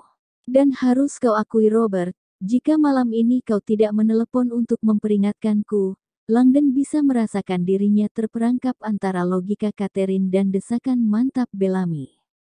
Mungkin aku seorang ilmuwan, ujar Catherine, tapi aku pun datang dari keluarga mason yang terkenal. Percayalah, aku sudah mendengar semua cerita tentang piramida Mason dan janji harta karun luar biasa yang akan mencerahkan umat manusia. Sejujurnya, menurutku sulit untuk membayangkan adanya hal semacam itu. Akan tetapi, seandainya itu memang ada, mungkin sudah saatnya untuk diungkapkan. Catherine menyelipkan jari tangan ke bawah benang pintal pada bungkusan. Langdon terlompat. Catherine, tidak, tunggu. Perempuan itu berhenti, tapi jarinya tetap berada di bawah benang. Robert, aku tidak akan membiarkan kakakku mati demi ini. Apapun yang dikatakan batu puncak ini, apapun harta karun hilang yang bisa diungkapkan oleh ukiran ini, semua rahasia berakhir malam ini. Dengan perkataan itu, Catherine menarik benang kuat-kuat dan segel lilin rapuh itu patah. Bab 63. Di sebuah lingkungan tenang, persis di sebelah barat Embassy Row di Washington, terdapat kebun berdinding gaya abad pertengahan yang konon mawar-mawarnya berasal dari tanaman abad ke-12. Gazebo Charderock, yang dikenal dengan nama rumah bayangan berdiri dengan anggun di antara jalan-jalan setapak berliku-liku dari batu yang digali dari tambang pribadi George Washington. Malam ini, keheningan kebun dipecahkan oleh seorang pemuda yang bergegas melewati gerbang kayu sambil berteriak. "Halo," panggilnya, seraya memanjangkan leher untuk melihat di dalam cahaya bulan. "Ada orang di sini." Suara yang menjawab kedengaran ringkih, nyaris tak terdengar. Di dalam gazebo, sedang menghirup udara segar. Pemuda itu menemukan atasannya yang sudah sepuh sedang duduk di bangku batu di balik selimut. Lelaki bungkuk tua itu bertubuh mungil dengan raut wajah lembut. Tahun-tahun yang berlalu telah membungkukkan tubuhnya dan mencuri penglihatannya, tapi jiwanya tetap merupakan kekuatan yang harus dipertimbangkan. Seraya terengah-engah, pemuda itu bercerita, "Saya baru saja menerima telepon dari teman Anda, Warren Bellamy." "Oh." Lelaki tua itu mendongak. "Soal apa?" Dia tidak bilang, tapi kedengarannya seakan dia sedang terburu-buru. "Dia bilang sudah meninggalkan pesan dalam kotak suara Anda, dan harus langsung Anda dengarkan." "Dia hanya bilang begitu." "Tidak juga." Pemuda itu terdiam. "Dia menyuruh saya untuk bertanya kepada Anda. Pertanyaan yang sangat aneh. Katanya perlu jawaban Anda segera." Lelaki tua itu mencondongkan tubuh lebih dekat. "Pertanyaan apa?" Ketika pemuda itu mengucapkan pertanyaan Mr. Bellamy, kepucatan yang melintas di wajah lelaki tua itu tampak jelas, bahkan dalam cahaya bulan. Dia langsung melemparkan selimut dan mulai berjuang untuk berdiri. "Bantu aku ke dalam. Sekarang juga." Bab 64. Tidak ada lagi rahasia, pikir Catherine Solomon. Di atas meja di hadapannya, segel lilin yang tadinya utuh selama bergenerasi-generasi kini tergeletak berkeping-keping. Dia sudah melepaskan kertas coklat pudar dari bungkusan berharga kakaknya.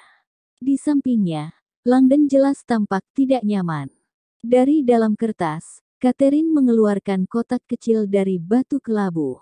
Kotak yang menyerupai kubus granit mengilap itu tidak berengsel, tidak bergerendel, dan tampaknya tidak punya jalan masuk. Mengingatkan Catherine pada kotak teka-teki Cina, tampaknya seperti kotak padat, katanya, seraya menelusurkan jari-jari tangan melewati pinggiran-pinggirannya. "Kau yakin sinar X-nya menunjukkan rongga dengan batu puncak di dalamnya?" "Ya," jawab Langdon, seraya berpindah ke samping Catherine dan meneliti kotak misterius itu. Dia dan Catherine mengintip kotak dari sudut-sudut yang berbeda, berupa mencari jalan masuk. "Ketemu," ujar Catherine, ketika kuku jari tangannya menemukan celah tersembunyi di sepanjang pinggiran atas kotak. Dia meletakkan kotak di meja, lalu perlahan-lahan membuka tutupnya, yang terangkat dengan mudah seperti bagian atas kotak perhiasan mewah. Ketika tutupnya jatuh ke belakang, Langdon dan Catherine sama-sama menghela napas panjang. Bagian dalam kotak tampak berkilau. Bagian dalamnya berkilau dengan kecemerlangan yang nyaris supernatural. Catherine belum pernah melihat bongkahan emas sebesar ini, dan perlu sejenak sebelum dia menyadari bahwa logam berharga itu hanya merefleksikan kecemerlangan meja. Spektakuler, bisiknya. Walaupun tersegel dalam kubus gelap selama lebih dari seabad, batu puncak itu sama sekali tidak pudar atau kusam. Emas menentang hukum entropis pelapukan, itu salah satu alasan mengapa orang-orang kuno menganggapnya ajaib. Catherine merasakan denyut nadinya semakin cepat ketika dia membungkuk, mengintip puncak emas kecilnya. Ada inskripsi. Langdon bergerak lebih mendekat, kini bahu mereka bersentuhan. Mata birunya berkilau penasaran. Dia sudah bercerita kepada Catherine mengenai kebiasaan orang Yunani kuno menciptakan simbolon, kode yang dipecah menjadi beberapa bagian dan bagaimana batu puncak ini, yang sudah lama dipisahkan dari piramida itu sendiri, memegang kunci untuk memecahkan piramida. Konon inskripsi ini, apapun tulisannya, akan mendatangkan keteraturan dari kekacauan ini. Catherine mengangkat kotak kecil itu ke lampu dan mengintip langsung batu puncaknya. Walaupun kecil, inskripsinya jelas terlihat teks kecil yang diukirkan dengan anggun di permukaan salah satu sisinya. Catherine membaca keenam kata sederhana itu. Lalu dia membacanya sekali lagi. Tidak, pekiknya. Tidak mungkin tulisannya seperti ini. Di seberang jalan, Direktur Sato bergegas menyusuri jalan setapak panjang di luar gedung Capitol, menuju titik pertemuannya, First Street. Berita terbaru dari tim lapangan tidak bisa diterima. Tidak ada Langdon. Tidak ada piramida. Tidak ada batu puncak. Bellamy tertangkap, tapi dia tidak mengatakan yang sebenarnya. Setidaknya belum. Aku akan membuatnya bicara. Dia menoleh ke belakang, melihat salah satu pemandangan terbaru Washington, yakni kubah Capitol yang tampak di atas Visitor Center yang baru. Kubah terang itu hanya menekankan pentingnya sesuatu yang benar-benar sedang dipertaruhkan malam ini. Saat-saat yang membahayakan. Sato lega mendengar ponselnya berdering dan melihat ide analisnya di layar. Nola, sapa Sato. Apa yang kau dapat? Nota Kaye memberinya kabar buruk. Sinar X inskripsi batu puncak itu terlalu tersamar untuk dibaca, dan filter-filter penajam gambar tidak membantu. Sialan. Sato menggigit bibirnya. Bagaimana dengan kisi yang terdiri dari 16 huruf?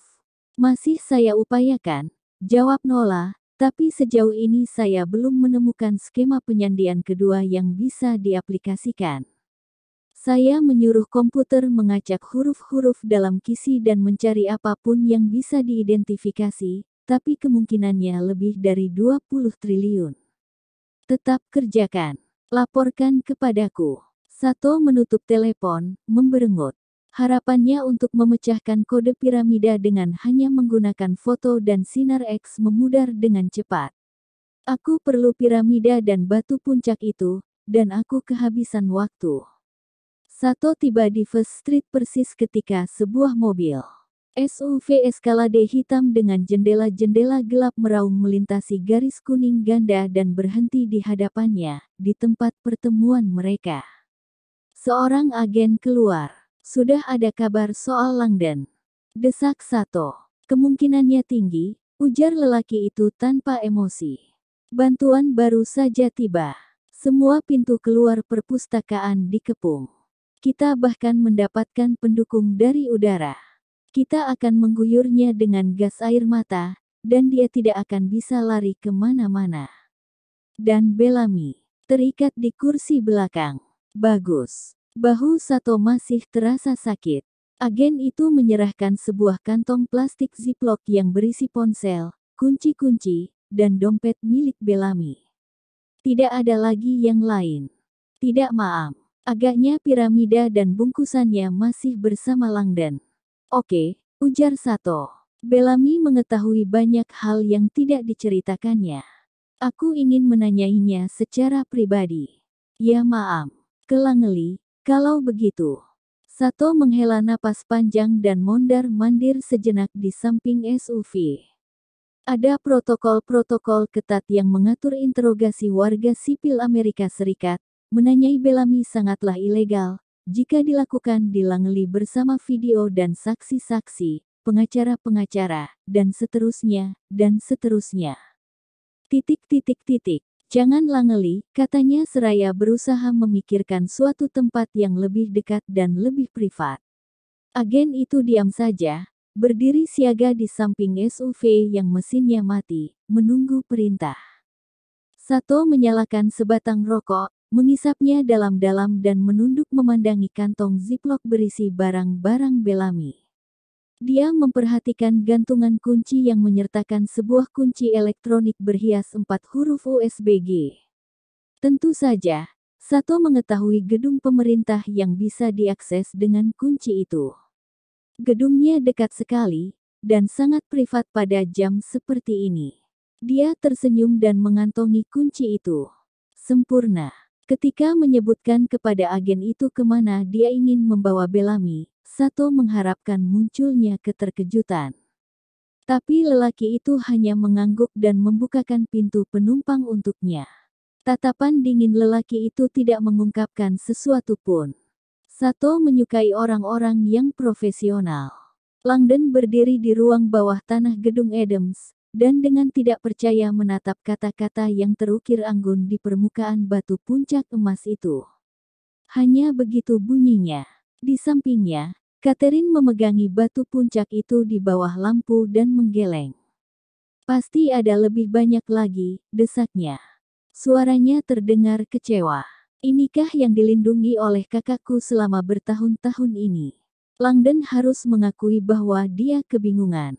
Menurut Peter dan Bellamy, batu puncak ini seharusnya membantu mereka memecahkan kode piramida batu.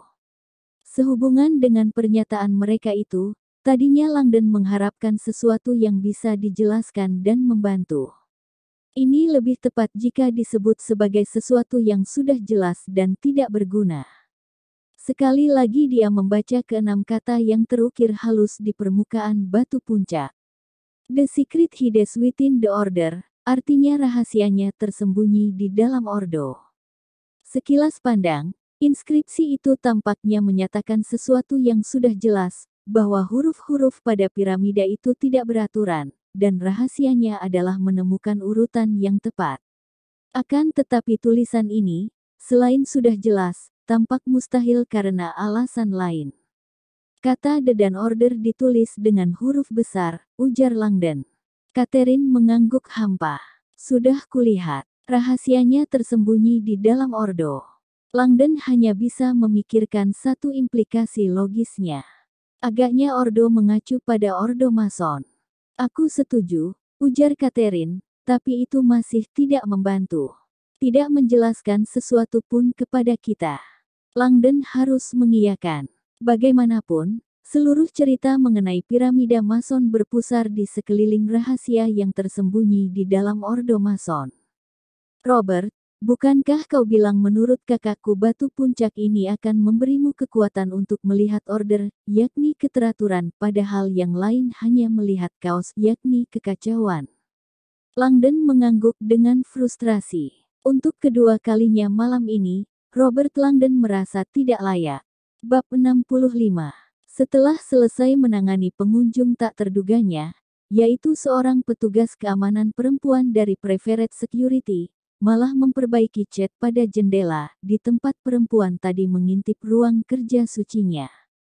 Kini, keluar dari kabut biru lembut ruang bawah tanah, dia muncul melalui sebuah ambang pintu tersembunyi dan memasuki ruang tamu. Dia berhenti di sana, mengagumi lukisan spektakuler The Three Graces dan menikmati segala aroma dan suara rumah yang dikenalnya. Aku akan segera pergi untuk selamanya. Malah tahu, setelah malam ini, dia tidak akan bisa kembali ke tempat ini. Setelah malam ini, pikirnya sambil tersenyum, aku tidak akan memerlukan tempat ini.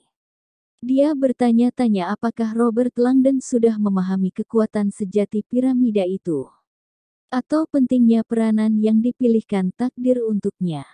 Langdon masih harus meneleponku, pikir malah, setelah mengecek ulang pesan-pesan di ponsel sekali pakainya.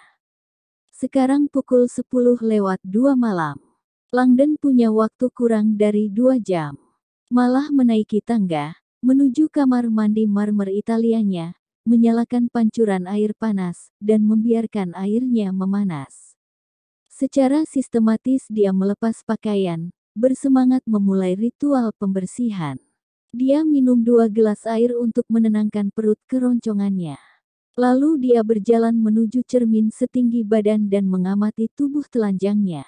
Puasa 2 hari telah menonjolkan otot-ototnya, dan mau tidak mau dia mengagumi dirinya yang sekarang. Saat fajar, aku akan menjadi jauh lebih hebat lagi.